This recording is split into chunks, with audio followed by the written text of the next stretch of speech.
प्रिय किसान भाइयों और बहनों, आप सबको प्रणाम। खरीफ की फसल अच्छी होगी, लेकिन इस बीच एक और अच्छी खबर।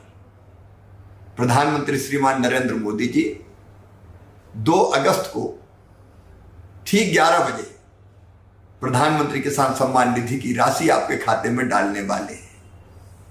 इस अवसर पर वो जुड़कर आपसे बात भी करेंगे, और इसलिए मेरी आप सबसे प्रार्थना है 2 अगस्त ठीक 11 बजे आप प्रधानमंत्री जी के किसी न किसी कार्यक्रम से जरूर जुड़िए।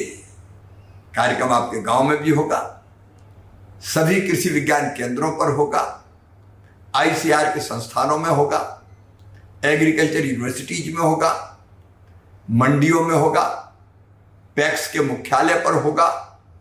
आप पता कर लीजिए कि निकटतम कार्यक्रम आपका कहाँ है और उस कार्यक्रम में जरूर जुड़िए। प्रधानमंत्री जी को सुनिए। मैं तो कार्यक्रम में जा ही रहा हूं, आप भी जरूर जाएं। धन्यवाद।